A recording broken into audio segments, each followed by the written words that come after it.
Coach's challenge is the opportunity that we are giving to a coach, to a team, to challenge a call or a no call of the referees. In that sense, in an exchange of a team timeout, a team can request the review of a referee's call or no call. It is important that a video replay is in place in order for this call to be reviewed. Once the call is reviewed, the referees will have the final decision whether the challenge is accepted or the challenge is rejected, and this is always connected to the existence of a team timeout. In case the challenge is won, the team gets back their team timeout. In case the challenge is lost, the team timeout is withdrawn. In that sense, in EHF, we are following the development that came on this field in all other major team sports. NBA, basketball, FIBA EuroLeague, FIBA basketball, EuroLeague basketball, CEV, NHL, all of them are using now the coach's challenge as a further step in making their competition more fair and add integrity to their game. Technology plays a very important role in today's sports officiating. Video replay and other devices, communication devices, are used to officiate the referee calls and also to make the competition more attractive and by far more fairer and more interesting for the spectators. EHF introduced the video replay back in 2018. Since then, many developments have come into the use of officiating technology on behalf of EHF, and the latest step will be the introduction of the coach's challenge. Before that, we had the video replay, the goal line technology, the goal line technology, eyeball tracking, referee tracking, we had the digital score sheet, so now it is time for the next step. And the next step is called, first of all, the introduction of the video replay and the team timeout buzzer in all our top competitions, followed by the coach's challenge. It is true that the Danish Handball League decided some years ago to impose or to apply the coach's challenge in their top competitions. Well, since then, some things have changed. First of all, the video replay technology that we are applying now is by far more developed than it was 4 years ago. Number two, the team timeout buzzer did not exist. And number three, the regulations controlling or safeguarding the sport from an eventual coach's challenge abuse were not in place. Now we have all these three things. We have a better video replay system. We have the team timeout buzzer, which is necessary to be in place in order for the coach's challenge to be requested. And now we have developed, together with the International Handball Federation, the regulations which are governing the use of both the video replay and the team timeout buzzer in terms of abuse. Okay, let's start from the terminology. It is in fact called the coach's challenge, but it is not the coach who is asking for the coach's challenge, but is the team official A. Why we do this? Because we want to protect the team coaches from a potential mistake during the request of the coach's challenge. Meaning that if the coach's challenge is requested in a bad or in a faulty situation, there are consequences for the person who is requesting the team timeout. One of these consequences could be the disqualification, the red card. So we would like to protect the teams from losing their coach because of an eventual mistake during the use of the coach's challenge. That's why this is the first thing that we say, okay, it is coach's challenge because it's globally known as such, but in action, a team official A is the one who can request the coach's challenge and also explain to the delegate what is the call that they are challenging. Number two, the coach's challenge is always connected to a team timeout. So it means that in order for a team to request a coach's challenge, they must have a team timeout left. In case the challenge is won, the team gets their team timeout back. In case the challenge is lost, they lose the team timeout. The third thing is that you cannot request a coach's challenge unless there is a team timeout buzzer in place at the venue. So video replay and team timeout buzzer are the two technologies connected to the coach's challenge. Every team has one challenge per match. At this moment, at the first stage of the coach's challenge application, it was decided that one challenge per team is okay to begin with, and then we see how we proceed further. The challenge can be requested at any given time of the match, given that the team has minimum one team timeout left, and of course the calls that can be challenged are exactly those that a video replay is allowed. So we are not introducing something new, any new situation that can be challenged.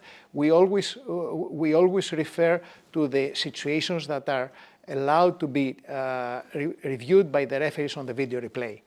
It has to be clear, or it has to be understood by everyone, that we are imposing a new competition regulation, and we are not changing the rules of the game.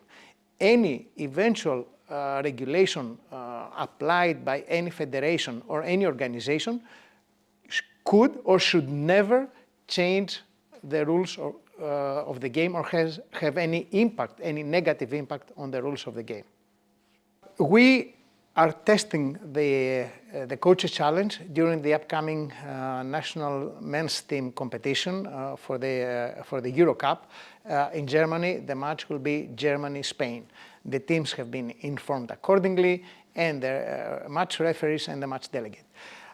Once tested there, if any necessary modifications will be done, and then the official appearance, if I may so, of the coaches challenge will be the upcoming Men's Champions League Final Four in Cologne. We shall evaluate, or we shall assess the use of the coaches challenge during the first match. National teams, as I said, Germany, Spain. If any necessary modifications in terms of the application or the communication process will be evaluated, and if changes need to be made, yes, they will be made ahead of the Final Four in Cologne. This is an interesting point. We call it Coaches Challenge because this is globally known as such. We're not inventing the wheel again in that sense. But in order to protect the coaches from a potential abuse or a faulty use of the Coaches Challenge, we ask, or we made it obligatory in our case, that team official A is the one who is actually requesting the coaches challenge, and also explaining to the delegate, to the match delegate, what is the call or the no call that the team is challenging.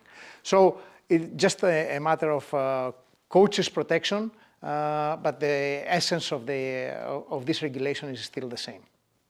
There is always a thought like this in the back of our mind, that teams or coaches may abuse the coaches challenge. Well, the fact is this: we are putting a very useful and valuable weapon in the hands of the coaches. It is up to them whether they make good use or they try to abuse it or to go around or bypass it just to gain some occasional advantage. It has to be understood by everyone that if this project is killed, it will be killed for many years ahead.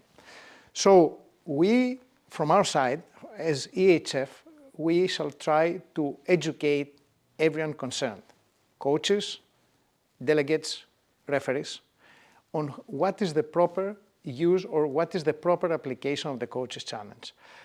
To any regulation or any rule can be abused, and we see it something similar happening with the headshot on the goalkeepers. The regulation now is there to protect the goalkeepers, and we can see goalkeepers simulating in order to provoke a 2-minute disqualification, a 2-minute suspension for their opponent. So yes, there's always a chance that this can be abused, but we shall try to first educate the people, number two, safeguard as much as possible. With technology being in place, more and more the event officials are open to criticism from outside world, because people simply view things better than the referees see on the court due to the technology. Our idea is to make the game fairer, to add integrity to our competitions. There are some critical situations, because referees are human, that mistakes happen. So if a coach believes that such a mistake happened, either because the referee is called or they missed a call, yes, we are giving him or her, we are giving him the opportunity to challenge this call. Whether this is successful or not, it is not something to be answered now, because it is already decided, it was already answered by the team federations or team sport federations that are using it already. So it is not something new, it is something used, approved, it seemed to be good, and now we are coming to apply it in handball competition. The basic issue is the team can challenge a call that is concerning them, not the opponents. Number two, they must have ball possession. The reasonable question is, then can a team request a coach's challenge when they don't have the ball possession? Yes, they can, but if they lose the challenge, then there are technical and disciplinary consequences, meaning that if they use the challenge, a throw for the opponents will be awarded, most likely a 7-meter throw, and a disciplinary action taken against the person who requested the coach's challenge, meaning a red and blue card. The European Federation in the next month will send a letter, a statement to all the national federations across Europe, stating that any federation that is using any part of video replay technology must do it according to the regulations that EHF is imposing on its competitions. These regulations are agreed in cooperation with the International Handball Federation, and they must be in place whether handball competition is taking place in Greece, in Germany, or Azerbaijan. It is not possible that every federation has their own interpretation of the use of the video replay. The video replay is one, and since handball is the same game all over Europe, it should be applied in the same way by all national federations. And this will become clear within the next month with a letter sent to all national federations.